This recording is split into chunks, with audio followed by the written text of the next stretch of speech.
Hi friends, Komatireddy Rajagopal Reddy ఈయన ఇప్పుడు కాంగ్రెస్ పార్టీకి ఒక ఫైర్ బ్రాండ్ అయిపోయాడు.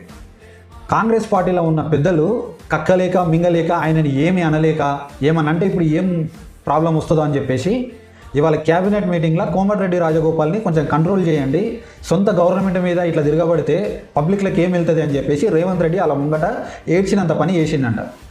అయితే గత 10 రోజుల క్రితం తెలంగాణ కాంగ్రెస్లో ఇప్పటికిప్పుడు ఎలక్షన్స్ జరిగితే గెలిచే ఒకే ఒకడు కోమటిరెడ్డి రాజగోపాల్ రెడ్డి అని చెప్పేసి మనం ఒక వీడియో చేయడం జరిగింది.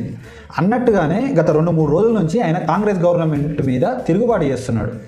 ఎంత రేంజ్లో అంటే ఆయన ఒక రెబల్గా తయారైపోయి ఈయన అసలు కాంగ్రెస్లో ఉంటాడా లేకపోతే కాంగ్రెస్ వాళ్ళు ఈయన బర్తరఫ్ చేస్తారా అనే రేంజ్లో ఆయన విరుచుకుపడుతున్నాడు అనమాట. అయితే జరిగింది ఏంటంటే 2023 ఎలక్షన్స్ కంటే ముందు ఆయన బీజేపీ పార్టీలో ఉన్న అతన్ని కాంగ్రెస్ పార్టీలోకి ఆహ్వానించి నీకు మంత్రి పదవి ఖచ్చితంగా ఇస్తాం, నల్గొండ బాధ్యతలు మొత్తం నువ్వే చూసుకోవాలి, ఏమన్నా వెనక ముందు పైసా అటు ఇటు అయినా కూడా నువ్వే ఖర్చు పెట్టుకోవాలని చెప్పేసి మంత్రి పదవి ఆశ చూపి తీసుకురావడం జరిగింది. ఇదే రేవంత్ రెడ్డి స్వయంగా హామీ కూడా ఇచ్చిండు, ఖచ్చితంగా నువ్వు గెలిచిన తర్వాత కాంగ్రెస్ గవర్నమెంట్ ఏర్పడితే నీకు మంత్రి పదవి ఖాయం అని చెప్పేసి చెప్పడం జరిగింది.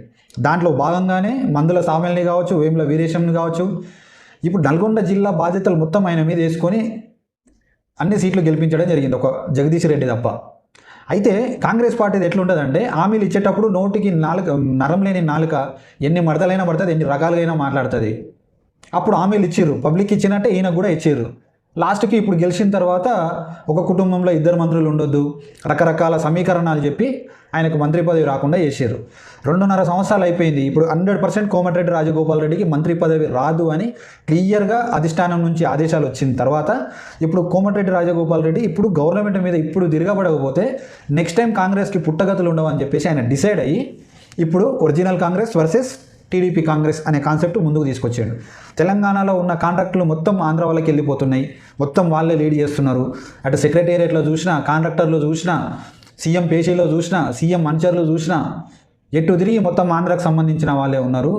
లాస్ట్కి ఇరిగేషన్ డిపార్ట్మెంట్లో కూడా ఆంధ్రాకు సంబంధించిన ఆఫీసర్సే ఉన్నారు. తెలంగాణకు అన్యాయం జరుగుతుంది అని చెప్పేసి ఆయన ఒక వాదన తీసుకురావడం జరిగింది. గత 2.5 సంవత్సరాల నుంచి తెలంగాణ సమాజం మొత్తుకుంటున్నది కూడా ఇదే. కాంగ్రెస్ పార్టీ తెలంగాణ ఇచ్చింది అనే దానికంటే ఇప్పుడు అసలు కాంగ్రెస్ పార్టీ అధికారంలో ఉన్నా కూడా కాంగ్రెస్ పార్టీ పరిపాలనలో లేదు, టీడీపీ పరిపాలనలో ఉంది ఇప్పుడు తెలంగాణ ప్రభుత్వం అని చెప్పేసి తెలంగాణ పబ్లిక్ క్లియర్గా మాట్లాడుకుంటున్నారు.